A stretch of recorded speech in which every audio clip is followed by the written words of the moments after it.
The first Saturday of July is International Day of Cooperatives. It is a day set aside to celebrate cooperatives across the world, while the theme focuses on highlighting the role of cooperatives in driving inclusive and sustainable solutions for a better world.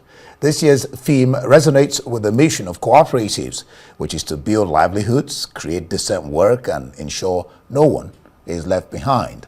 To mark the day, the president of Federal Cooperatives, FedCoop, Onjefu Obe, reiterates the role of the association in building capacity among members, offering solidarity, and ensuring the voices of members are heard at policy and decision-making levels. He calls on cooperatives to work together and adopt innovative solutions to address challenges and improve their services.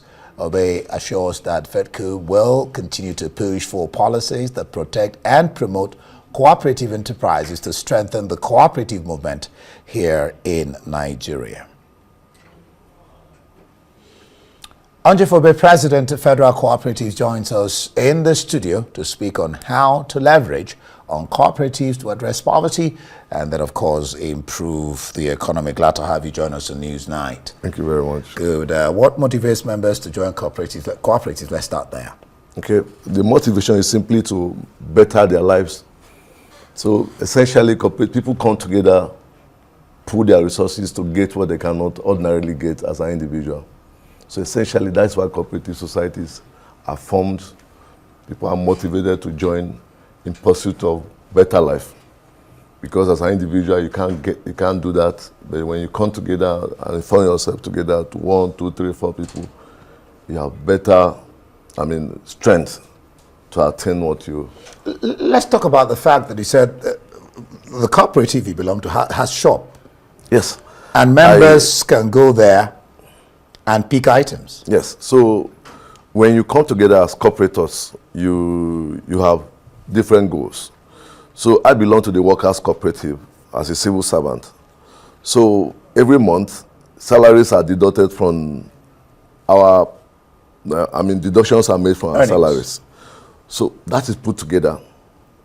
At the end of it all, we have pool of money where people are giving credit, giving loans. We particularly have a big shop. And in our shop, our members can walk in anytime, pick items for their families, and deductions of that items are made for a period of 6 months or so. So it's that simple, and you don't feel anything. And because this money is taken off your salary every month, it's like you think you are not being taken, nothing is taken off your salary. So at the end of it all, it's a better world for you. And you can be broke, maybe in terms of money, but you have goods to depend on. So it's one of those strategic things my cooperative have done, and they have really done well. And we have examples of many other cooperative societies that have secondary schools, for example, nursery to secondary school, and the children of those cooperative societies go in there without payment of school fees. Really? Yes. Not that they don't pay at all, but you don't have these setbacks. You have as a private person your school is resuming, you are worried because you're a member of the cooperative. So over time, you can pay that money. And we have other. So it's an enterprise. But for the individuals, it is not. It's non-profit oriented. How do cooperatives help those excluded from traditional economic systems? So the way it helps is to form yourself into a group. It's targeted goal to do what you want to do. Because essentially, cooperative is about what the next person has agreed to do, how to better your world. So you can look at your situation and say, look, why don't we be buying goods from Kaduna, for example? We'll go to Kaduna as an individual, the price is high, but if you form yourself into a group, you can buy a car for yourself. The person goes as a transportation, picks the items from Kaduna, and it's brought back to the people. And every day, that reduces the burden on you as an individual. But because you have a pool of money, small pool of money taken from everybody, you won't feel it. Cooperatives also help reduce income inequality. Yeah. In what ways? So typically, workers' cooperative, we have cleaners who are members, and there are maybe deduction of salaries taken maybe at 5,000, for example, and you have other directors there.